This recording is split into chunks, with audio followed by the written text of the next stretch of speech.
What's up, everyone? It's your boy Scott. Welcome to the Scott Reports. Today I'm bringing you an anime review of the Ancient Magus Bride episode 4, and man, that cliffhanger was probably the first of the season that left me clawing for more.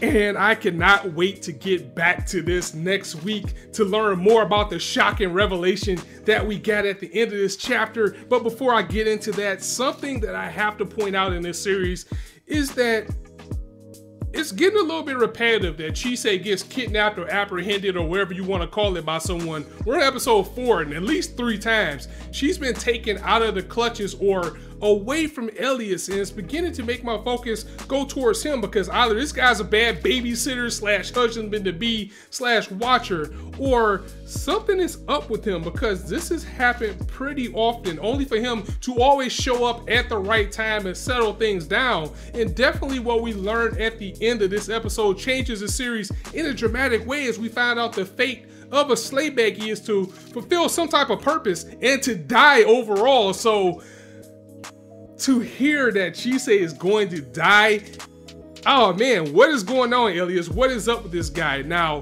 what I mean by taking the focus to him is this episode we are introduced to the darker side of magic as we're introduced to sorcerers. And do I think that Elias's intentions for Chisei is bad? Not anymore. That makes me want to go back to the past of Elias, and I cannot wait to find out more about him because now we know that these Sleigh Beggies are fated to die if they can achieve a certain thing that we haven't gotten into yet.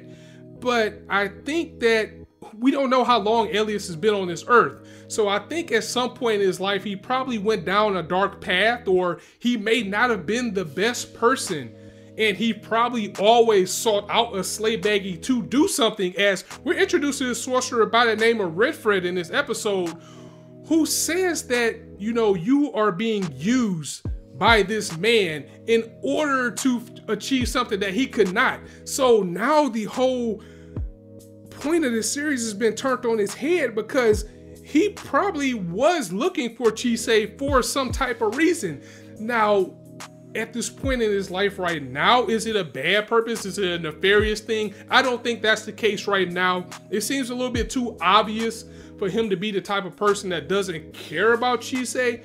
But I do believe that when he first started looking for this Sleigh Beggy that probably can go back years before we came across Chisei, and maybe he just found her, that his whole outlook on things may be a little bit different. I do think that he has a past that we don't know about and we haven't dug into yet, as Redfred also referred to him by a man by the name of Pulliam. So it's definitely something there. Is definitely some type of history between the two.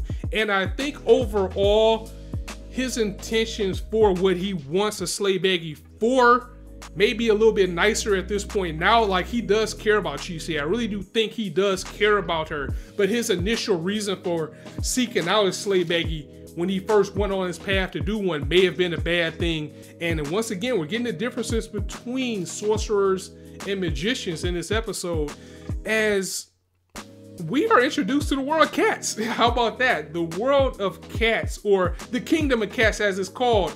And one thing that I really like about this series, and what this series does very well, is introduce you to different types of walks of life and things that, you know, you've seen before in magical type of series. But you know, usually when you're dealing with cats, cats are used for comedic purposes, or, you know, especially a talking cat. They're usually used for comic relief, but these cats that we saw in these episodes, yeah, they were there for the comedy, but at the same time, they still had the same nobility as a human. They still had the same respect from the characters that we've seen, and that gave them their own type of presence, as we even met the king of cats by the name of Molly. And that's always kind of confusing when you're dealing with these type of series, because in some aspects, just like you've seen like in Fate Stay Night or even in Berserk later on down the line, is that king is more of a title. So just like how Arthur in Fate Stay Night, for example, King Arthur is actually a female. We may be seeing the same thing with Molly here as being the king of the cats. King is more of just a title versus a gender. And I know it can get a little bit confusing, but at times that's how it's seen.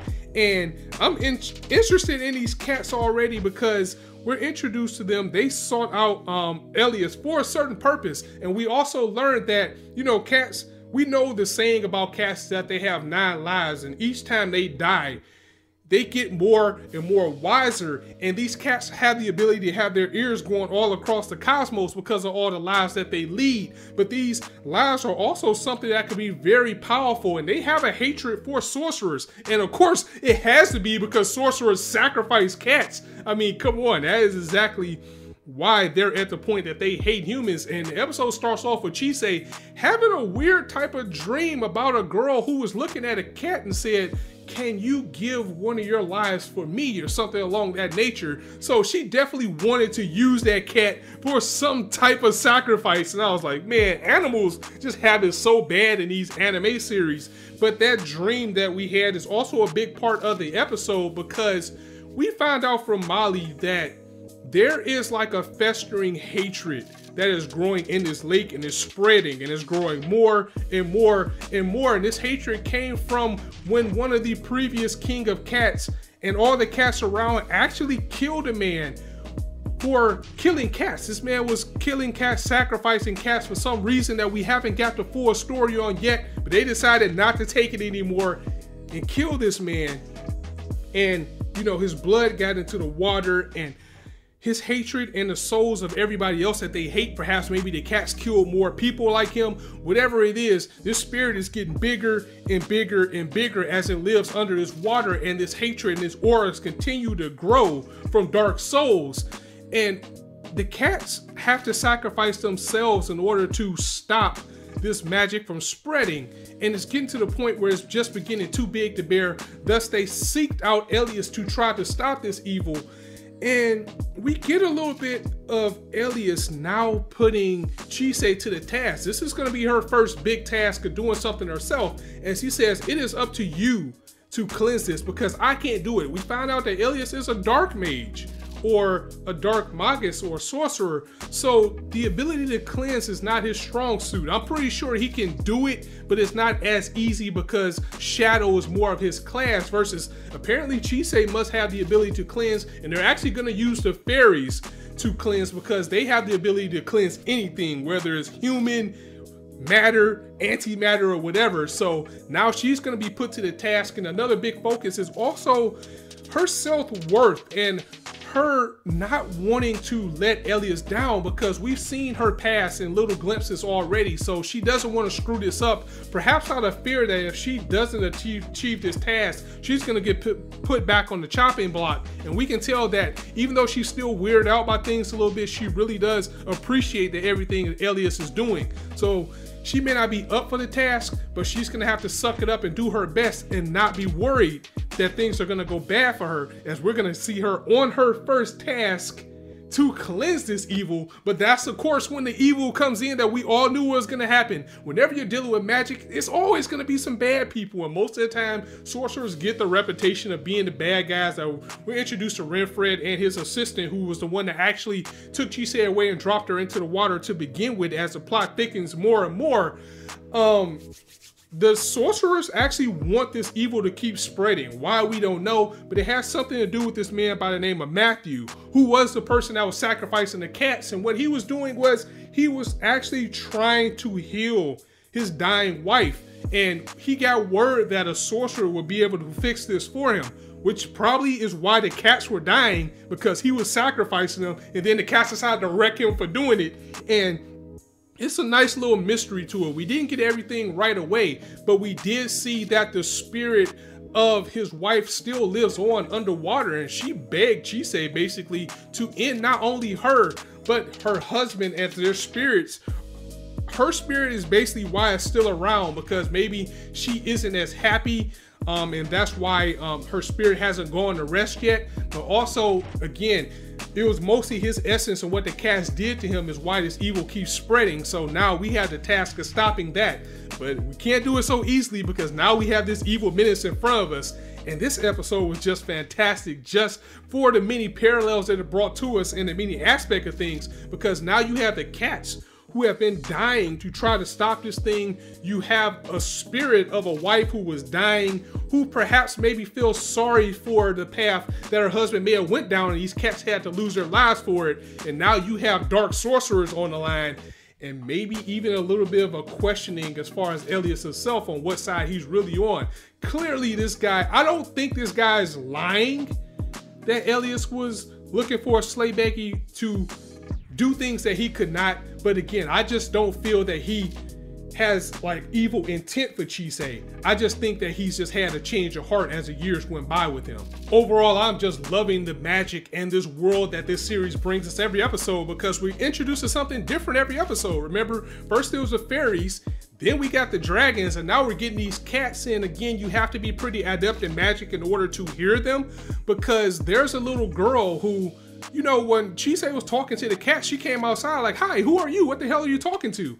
And you know, the cat Molly is her pet, and Molly has been around for very long, and she has an attachment to this little girl, and that's why she wants to stop this evil from spreading as well, because she cares about not only the cat's lives but the lives of this human too. So she really wants to stop this evil from spreading. She says, "I love this little girl like she's my own." That's exactly why it needs to be stopped. But once again, we're introduced to just another corner of a vast magic world, and I think this is just the beginning of what we're going to get from this season, and it just feels so good to be in this type of setting. I don't think any series in a long time has nailed the magic world this well. The closest I can probably say is Little Witch Academia, but that even doesn't just bring that same type of feel that Ancient Magus Bride is bringing, as it just brings the feels every week, and you just want to know more and more and more, because now we're looking like we've been introduced to fairies, we've been introduced to dragons, and now we got cats out here, and they're done in a way that's very tasteful and still playful and comedic at the same time, and it's just absolutely golden. And also going back to my point that Elias could very well do this himself, but it's just not his strong suit. He did have a moment where he gave Chisei the inspiration and kind of a backstory, which also makes me think that what is going on with him is that he was a man of a very dark past. He gives her like a story that basically says, if you put your mind to it, in lesser words, I don't remember exactly what he said to her, but more along the lines of, if you truly want to do something beyond what you think you can, all you have to do is try. He gave her the inspiration to want and go and save these people, and she already has a little bit of attachment to the cats, so she wants to save them as well. But this also leads me to another big revelation, because I cannot wait to just flat out see what Chisei's backstory is, and we just keep getting them in little bits of nuggets. But now it's bringing more weight to the fact that she wanted to kill herself. If you go back, her mom always hated her for what she was, and Chisei always wanted to kill herself, and I got a feeling that she's probably tried it more than once. But is it possible she was kept alive all this time? Someone was watching over her just so she wouldn't die?